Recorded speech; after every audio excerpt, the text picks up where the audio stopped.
Semana y luego de 8 años de promulgación de la reforma constitucional para la seguridad pública y justicia penal, entró en vigor en todo nuestro país el nuevo sistema de justicia penal que, entre otras cosas, contempla la implementación de juicios orales. Pero ¿cómo se llevarán a cabo y qué otros cambios contempla esta reforma? Bueno, para ello le invito a ver la siguiente entrevista que realizó mi compañera Alejandra Gallardo al doctor Jorge Gutiérrez, quien es investigador del Instituto Nacional de Ciencias Penales.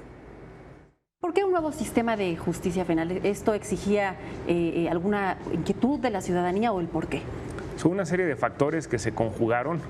Primeramente, un cambio de paradigma en la forma de entender la justicia a nivel subcontinental. Toda la América Latina desde el año 1992 había venido transformando sus sistemas de justicia paulatinamente por estados, por países o naciones, y una serie de compromisos internacionales que había asumido también el Estado mexicano a través de tratados celebrados por el Ejecutivo con la aprobación del Senado, Pacto Internacional de Derechos Civiles y Políticos, Convención Americana de Derechos Humanos y otros más que implicaban este cambio fundamental, a la par de las necesidades pues muy claras, muy evidentes de la sociedad mexicana para poder dar mayor celeridad, claridad y transparencia a los procesos penales en nuestro país. ¿Consideras que nuestro sistema de justicia penal puede ser referencia para otro país que aún no tenga el suyo?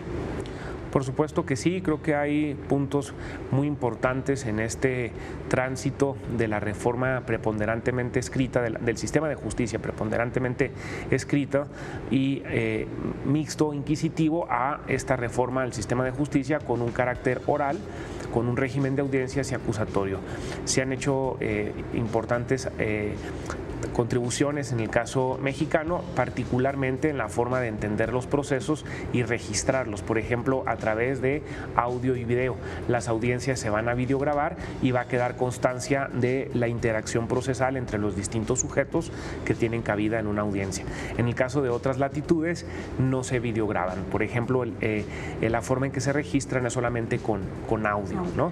Entonces, eso es lo importante a mencionar, sin pasar por alto, bueno, pues que todavía sigue transformándose la forma en que los abogados van a estar haciendo sus exposiciones en las audiencias y que sobre ello, bueno, pues tendrán que adecuarse sus habilidades y destrezas para poder proyectar la información jurídica necesaria, ¿no?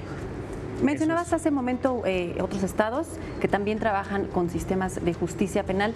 ¿Cómo se hará la diferencia? ¿Tendremos toda la República Mexicana el mismo sistema o se tropicalizará, por así decirlo, a cada entidad? Con esta culminación implica que ya no podrán verificarse procedimientos penales a través de la lógica del expediente, necesariamente a través de la serie de audiencias que tienen verificativo en el procedimiento inicial, intermedia y juicio, y sobre ello, bueno, pues tendrá que realizarse desde Baja California Sur, desde Los Cabos, hasta Yucatán, Quintana Roo, Cancún, ¿no? De punta a punta. De punta a punta de nuestro país. Tenemos una situación nunca antes vista en México, que es la creación de un código único en el ámbito procedimental. En el caso mexicano se llama Código Nacional de Procedimientos Penales, un código que se publicó en el Diario Oficial el 5 de marzo de 2014 y que prácticamente ya está en vigor en todo el país. Lo importante de este código único, este código nacional, es que regula los procedimientos penales de todo el país, de todas las entidades federativas y no solamente del fuero común, sino también del federal, ¿no? Aplica para absolutamente todos los casos penales. ¿Y quiénes están involucrados en este proceso? Es decir, los jueces, ministerios públicos, policías, ¿quiénes participarán? Bueno, es interdisciplinario y es multitudinario, ¿no? Desde la clase política, desde los gobernadores, por supuesto los legisladores, sin pasar por alto la presidencia de la República, la clase política en su conjunto para la creación del andamiaje normativo necesario. Pero la clase jurídica mexicana, estaríamos hablando de fiscales, de abogados defensores, sean públicos, sean particulares, asesores jurídicos victimales, sean públicos, sean particulares, por supuesto la judicatura mexicana, tanto la judicatura federal como de las diferentes entidades del país, ¿no? La Ciudad de México y por supuesto los estados de la Unión. Y sobre ello, bueno, pues es importante recalcar destacar que tenemos una transformación también en el ámbito policial, hay una transformación en la forma de entender la investigación por parte del Ministerio Público con el auxilio de policías y el auxilio de peritos. Y esto implica, reitero, el dotar de competencias técnicas y éticas muy sólidas para poder hacer frente a este desafío. Conocimientos, habilidades, destrezas, valores y actitudes adecuados para que esto pueda salir adelante. Es el esfuerzo conjugado de muchísimos factores. Una vez que entre en vigor, ¿qué etapa sigue y cuánto tiempo tomará para que funcione al 100%? Bueno, la pregunta es un poco compleja. La siguiente etapa pues es la etapa de consolidación, ¿no?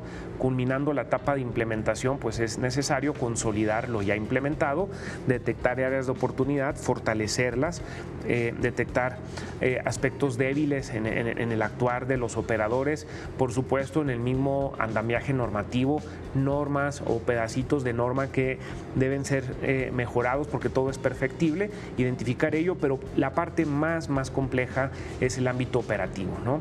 El detectar puntos débiles, mencionaba, en el actuar de los policías, de los fiscales, de peritos, en el actuar de defensores, de jueces, para tratar de fortalecerlos a través de la lógica de la capacitación y la consolidación de este tipo de competencias, ¿no? ¿Cuánto tiempo va a llevar ello? Pues la pregunta que mencionaba es un poco compleja. Hay expertos, propios IDAC y expertos latinoamericanos, Binder, Mayer, el CEJA, Centro de Estudio de Justicia de las Américas, con sede en Chile, que determinan un aproximado de unos 10 años para poder reconocer los principales frutos, los mejores para tener productos, un resultado medible, los mejores resultados que pueda arrojar este sistema de justicia. Pues la justicia en nuestro país comienza un proceso de transformación. Es importante que usted esté informado sobre la implementación de este nuevo sistema de justicia penal, por lo cual lo invito a ver la segunda parte de esta entrevista el día de mañana en este mismo espacio informativo.